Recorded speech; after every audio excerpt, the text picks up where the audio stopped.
हरिओम चिंतन प्रवचन क्रमांक 30 सुखदुःख भाग 8. भगवंत श्री सांगतात, सुखमात्यंतिकम यत्तत् बुद्धिग्राह्यम तींद्रियम. माऊली निरूपण करतात, हा 6वा अध्याय आहे. यात माऊलीने कुंडलिनी शास्त्र सांगितले आहे.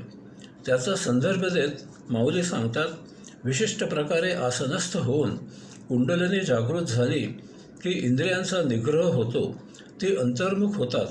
याचा सुपरिणाम म्हणजे चित्त अवशात्म्याच्या मिलनासाठी उत्सुक होते आणि या योगे आपल्याला स्वस्वरूपाचे दर्शन होते.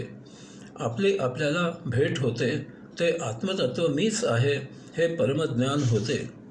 इये ओळखीची सरिसे सुखाची या साम्राज्य बैसे, मग आपण बा समरसे विरोनी जाय.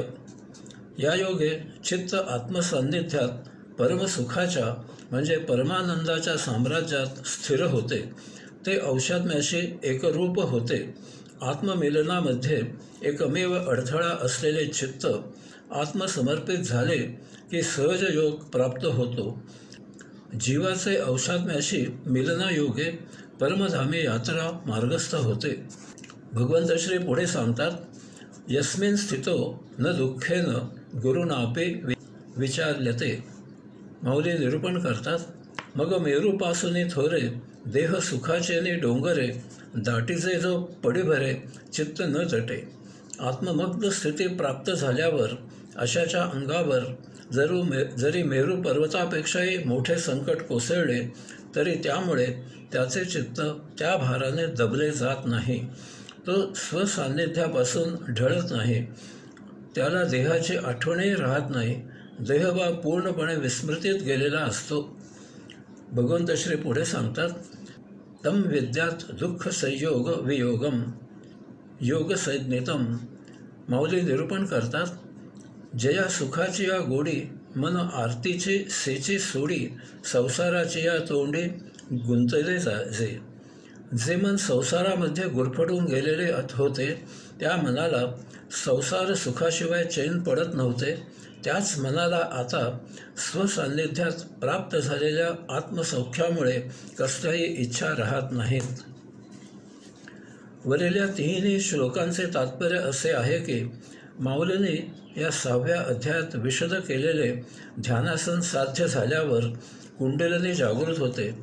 तिच्या वैश्विक परमोच्च आत्मोर्जेमुळे आपण एका अलौकिक आत्मानंदात मग्न होतो.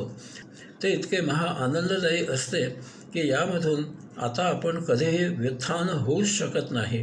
यापुढे सांसारिक सुखदुःख कटकटी तुच्छ होतात. याचा अर्थ असा आहे की असा योगी संसार करत असतो आणि त्याला सांसारिक सुखदुःख कटकटी सर्व काही असतात, परंतु त्याकडे त्याचा पाहण्याचा दृष्टिकोन सकारात्मक होतो. तो हे सर्व सहजच निपटून निभावून नेतो आणि आपली आत्मयात्रा प्रगत करण्यावर एकचित्त होतो. कारण संसार म्हटला की हे सर्व तो गृहीतच धरतो. संसारात हे असे चालायचेच. या अशा सुखदुःख कटकटींचे त्याला मुळीच नवल वाटत नाही. कुंडलिनी शक्तीच्या जागृतीमुळे त्याची सहनशक्ती अमर्याद वाढते. या बळावर तो संसार ही एक देह जीवित ठेवण्यासाठी क्षुल्लक बाब आहे असे जाणून तो यामुळे त्रस्त न होता त्यामधून लीलया पार होतो. याचा अर्थ इतकाच आहे की सांसारिक सुखदुःख कटकटी ही एक संसाराची लीला आहे हे तो जाणतो. यामुळे त्याला संसाराचा त्रास होत नाही. सांसारिक सुखदुःख कटकटी या मानसिक आहेत. एकदा ते मन आत्मसमर्पित झाल्यावर मनाच्या भावना बोथट होतात. त्या उमटतात परंतु टोचत नाहीत. याचा अर्थ मन निष्क्रिय झालेले असते. यथाकाळी तेही आत्मसेवेला रुजू होते. भगवंत श्री पुढे सांगतात, प्रशांत मनसं येनम योगिनम सुखमुत्तमम. माऊली निरूपण करतात, पाठी केतुलेनी एके वेळे तया स्थैर्याचेनी मेळे, आत्मस्वरूपाजवळे येईल सहजे. तया ते देखोनी अंगा घडेल, येथ द्वैत बुडेल आणि ऐक्यतेचे उघडेल त्रैलोक्य हे. अशा प्रकारे मनाची लुडबुड थंड झाली की आपल्यामध्ये स्थिरता येते.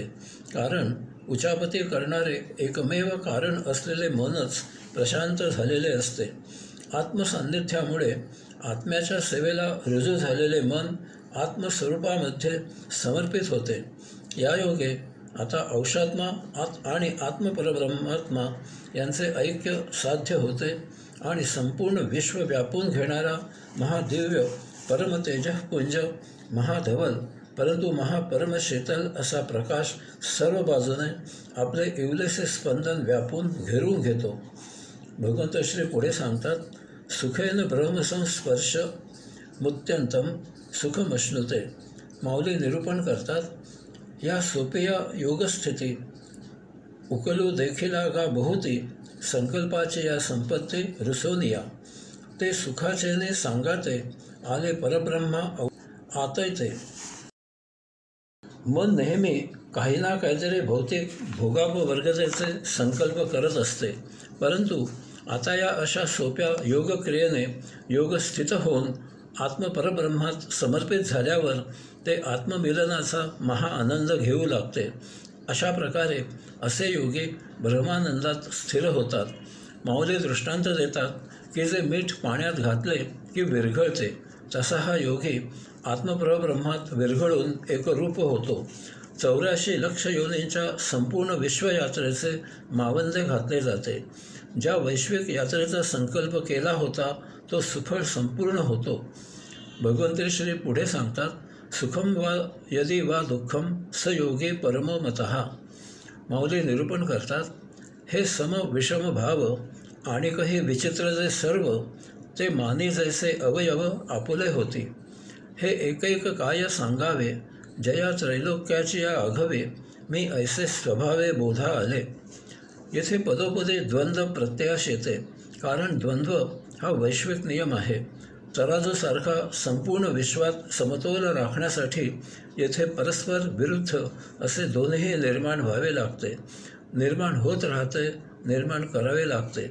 तसे नसेल तर विश्व एकतर्फी सुरू राहील आणि येथे अराजक माजेल. उंदीर खाणारे साप, मांजर यासारखे प्राणी नसतील तर संपूर्ण विश्व उंदीर व्यापतील. ते परवडणारे नाही. या विश्वात असे एकही काही नाही की जे विनाकारण येथे आहे.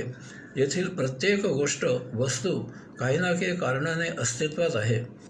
या अशा द्वंद्वापैकी कोणती तरी एक गोष्ट आपल्याला अनुकूल वाटते आणि दुसरी गोष्ट आपल्याला प्रतिकूल वाटते. मग याचा अर्थ आपण आपल्यासाठी प्रतिकूल असलेली गोष्ट नष्ट करायची का? याचे उत्तर नाही असे आहे. मग त्याचा आपण त्रास सहन करायचा का? याचे उत्तरही नाही असेच आहे. मग यापासून आपण आपली सुटका कशी करायची? यासाठी आपण नदीला गुरु करायचे. नदीला तिच्या परस्पर विरुद्ध बाजूला 2 किनारे असतात. नदी दोन्ही किनारे अनुकूल आहेत की प्रतिकूल आहेत याचा विचारच करत नाही. तर ती इतकेच जाणते की तिच्या अस्तित्वासाठी दोन्हीही किनारे आवश्यक आहेत. मग ती काय करते? तर दोन्हीही किनाऱ्यांमधून निघून आपला मार्ग आक्रमित जात समुद्राला मिळते. आपणही नेमके असेच करायचे. सुख किंवा दुःख ही दोन्ही आपल्या जीवनात अपरिहार्य आहेत. मग त्यांचा स्वीकार करायचा आणि या दोहोंमधून आपले जीवन जगायचे. याचा अर्थ सुखाकडे लक्ष द्यायचे नाही, त्यात रममाण व्हायचे नाही. ते मिळाले आहे तर मिळाले आहे, आपल्याला काय त्याचे? याचप्रमाणे आपल्या वाट्याला दुःख आले आहे तर आले आहे, आपल्याला काय त्याचे? त्याकडे लक्ष द्यायचे नाही. यामुळे एखादा अवयव दुखत असेल तर त्यावर उपचार करायचे आणि त्या दुखऱ्या अवयवाला बरोबर घेऊन आपले जीवन जसे जगता येईल तसे आनंदात जगायचे. माऊली सांगतात की आपले सर्व अवयव सारखे नसतात, तरीही ते आपल्या देहाचेच अवयव आहेत ही भावना बाळगून आपण त्यांच्यासह जगत असतो. तसेच संपूर्ण विश्व आपलेच आहे अशी भावना करून आपण जगत असायचे. या विश्वामध्ये ज्या काही घडामोडी घडतात त्यांचा स्वीकार करायचा. आपल्या कुटुंबामधील सर्वजण भिन्न भिन्न स्वभावाचे असतात. काही परस्पर विरुद्ध स्वभावाचे असतात, तरीही ते सर्व आपल्याच कुटुंबाचे घटक आहेत. ही जाण आपण ठेवतो आणि यामधून जसे जितके चांगले जगता येईल तसे जगतो, त्याचा आनंद घेतो. भगवंत श्री पुढे सांगतात, मामुपेत्य पुनर्जन्म दुःखालयमच शाश्वतम नाप्नुवन्ति महात्मानाः संसिद्धिं परमां गताः. येथे भगवंत श्रीने पुनर्जन्माचा प्रश्न निकाली काढला आहे. माऊली निरूपण करतात, जे स्वप्नी देखिले स्वप्न, जे मृगजळे सासिनले वन, जे धूम्र रजांचे गगन ओतले आहे, ऐसे जे हे शरीर, ते न पावतीची पुढील नर, ते होऊन ठेले अपार स्वरूप माझे. माऊलीने येथे अशक्य असलेल्या गोष्टींची उदाहरणे देऊन निक्षून सांगितले आहे की एकदा भगवंत श्रीमध्ये विलीन होऊन स्वस्वरूप प्राप्त झाले, या योगे एकदा हा भवसागर तरुण सर्वस्वाच्या पलीकडे निघून गेल्यावर अशाचा पुन्हा जन्म होत नाही. अशाला पुन्हा देहधारण करावा लागत नाही. जर आपण स्वप्नामध्ये देह पाहिला तर जाग आल्यावर तो देह स्वप्नामधील मिथ्या देह होता ही जाण येते. याचप्रमाणे एकदा स्वस्वरूप प्राप्त होऊन भगवंत श्रीमय झाल्यावर आपण मुक्त होतो. यामुळे पुन्हा जन्म घेऊन देह धारण करण्याचा प्रश्न निघतो. माऊली म्हणतात की जर मृगजळाच्या पाण्याने रान उगवत असेल तरच अशा मुक्त झालेल्याचा पुन्हा जन्म होईल आणि त्याला देह धारण करावा लागेल. याचा अर्थ भगवंत श्रीमध्ये एकदा समर्पित झालेल्याचा पुनर्जन्म टळतो. तो पुन्हा देह धारण करून येथे येत नाही. किंवा जर धुराच्या कणाने आकाश तयार होत असेल तरच असा मुक्त झालेला पुन्हा जन्म घेऊन येथे शरीरधारी होईल. तात्पर्य काय, तर मुक्त होण्यासाठी या भवसागराच्या पलीकडे पार होऊन भगवंत श्रीमध्ये विलीन होणे हाच एकमेव मार्ग आहे. यासाठी आपल्या ऋषीने अनेक योगसाधना आपल्यासाठी उपलब्ध करून दिल्या आहेत. त्याचा प्रत्येक मानवाने अभ्यास करावा. या योगसाधना सद्गुरूकडून शिकाव्या आणि त्या आत्मसात करून नित्याचरणात आणाव्या आणि मुक्त व्हावे. भगवंत श्री पुढे सांगतात, राजविद्या राजगुह्यम पवित्रमिदमुत्तमं प्रत्यक्षावगमं धर्मं सुसुखं कर्तुमव्ययम्. भगवंत श्रीने अर्जुनावर विशेष कृपा करून त्याला विज्ञानासहित ज्ञान प्रदान केले आहे. माऊली सांगतात, या ज्ञानाला सर्व ज्ञानांमध्ये आचार्य अशी पदवी बहाल झालेली आहे. हे ज्ञान सर्व गुह्यात श्रेष्ठ आहे, ते अतिपवित्र आहे.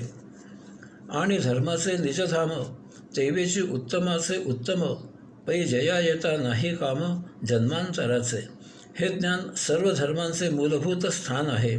कारण जगामधील सर्व धर्म मानवाला याच ठिकाणी जाण्यासाठी उपदेश करतात आणि त्यासाठी त्यांच्या पद्धतींप्रमाणे त्यासाठी उपासना सांगतात. या जागी आल्यावर त्यांच्या धर्माप्रमाणे असलेल्या परमोच्चाचे मिलन होते. हे ठिकाण एकच आहे आणि त्यासाठी भिन्न धर्मांप्रमाणे अंतिमतः येथे येणे होते. याचा अर्थ सर्व धर्म एकच आहेत, फक्त त्यांचे उपासनाचे मार्ग निराळे आहेत. याचप्रमाणे सर्व धर्म एकाच उपास्याची उपासना भिन्न मार्गाने करायचा उपदेश करतात. सर्व धर्मांची अपेक्षा शेवटी याच ठिकाणी मुक्ती मिळावी अशी आहे. अशा प्रकारे सर्वदेव नमस्कारम केशवम प्रतिगच्छति हे सत्य यामधून सिद्ध होते. परंतु तरीही दुर्दैवाने मग येथे पृथ्वीवर कशासाठी धर्माधर्मांमध्ये कलह, द्वेष, युद्ध होत असते. मूलभूत सर्व एकच आहे. याचा अर्थ प्रत्येक धर्माची शिकवण ही एकच तत्त्व सांगते. यावरून एक सत्य लक्षात घ्यावे की याचा अर्थ स्पष्ट आहे की आत्ता हे जे काही धर्माच्या नावाने सुरू आहे ते मानवाने निर्माण केलेले आहे. यामुळे ते असत्य, मिथ्या, ढोंग असून ते मतलबी, बेजबाबदार राजकारणी लोकांनी पसरविलेले आहे. यात त्यांचा वैयक्तिक फायदा, स्वार्थ आहे. यात मानवाचे हित नाही. याचा उपदेश करून आता बुजुर्ग सुधारणार नाहीत. ते जुन्या मतांशी एकरूप झाले आहेत. यास्तव तमाम तरुणांनी आता तरी सत्य धर्म समजून घ्यावा. या तरुणांनी येथे जगाच्या कल्याणासाठी धार्मिक क्रांती घडवून आणावी. माऊली पुढे सांगतात, मुकटे गुरुमुखे उदयजत दिसे आणि हृदय स्वयंभची असे प्रत्यक्ष पाहावो लागे तैसे आपैसयाचे. हे परमगुह्य ज्ञान आपल्याला गुरुमुखामधून ऐकायला शिकायला मिळते हे सत्य आहे, परंतु हेही तितकेच सत्य आहे की हे ज्ञान वैश्विक मूलभूत असल्यामुळे त्याचे बीज आपल्यामध्ये औषधाच्या रूपाने मुळातच जन्मतःच उपलब्ध असते. त्यामुळे गुरुमुखामधून ते उद्घृत होताच आपल्याला त्याची अनुभूती मिळू शकते. फक्त आपण स्वतःच यात अडथळा असतो. आपण वरवर सर्व ज्ञानाचा भौतिक उपयोग शोधत असतो. याला गुरु काय करणार? माऊली पुढे म्हणतात, देवीची गा सुखाच्या पाऊटी, चढता येई जे जयाच्या भेटी, मग भेटल्या कीर मिठी, भोगणे याही पडे. यास्तव माऊली आग्रहाने प्रतिपादन करतात की आपल्या सर्वांमध्ये याचे बीज जन्मतःच आहे. याला अंकुर फुटायला गुरु निमित्त होतो. यास्तव जेव्हा या ज्ञानाचा गुरुमुखामधून अमृत वर्षाव होत असतो तेव्हा एकचित्त होऊन ते ग्रहण करा. यायोगे आपण सहजच सुखदुःखामधून पलीकडे कैवल्यात प्रवेश करतो. या कैवल्यात त्याच्या भेटीच्या पायऱ्या चढल्यावर त्याची भेट आपोआपच होते. यथाकाळी रिपुमुक्त संचितमुक्त होतो आणि जन्ममुक्तही होतो. माऊली पुढे म्हणतात, परी भोगयाची ये एलीकडील लिये मेरे, चित्ती उभे ठेले सुखा भरे, ऐसे सुलभ आणि सोपारे वरी परब्रह्म. माऊली सांगतात की अशा प्रकारे साधना केली की आपण भवसागराच्या भौतिक भोगापवर्गताच्या अलीकडील किनाऱ्यावर येऊन पोचतो. आता आपण भौतिक भवसागर भोगापवर्गता मागे टाकलेली असते आणि समोर परब्रह्माचे द्वार असते. तेथे मोठ्या कैवल्यानंदात प्रभुसेवा करत असावे. एके क्षणी ते योगधामाचे मुख्य प्रवेशद्वार उघडते. आपला आत प्रवेश होतो. आता सुखदुःखातीत कैवल्यानंदात नेणारी, नक्की यश देणारी इतकी सुलभ सोपी गोष्ट असताना सर्वजण हे का करत नाहीत? ते अशा प्रकारे सहजयोग का प्राप्त करत नाहीत? अशी शंका तू विचारू नको. कारण कमळ आणि बेडूक दोघेही चिखलच खातात, परंतु कमळ प्रभुचरणी दाखल होते, याला काही इलाज नाही. हरिओम.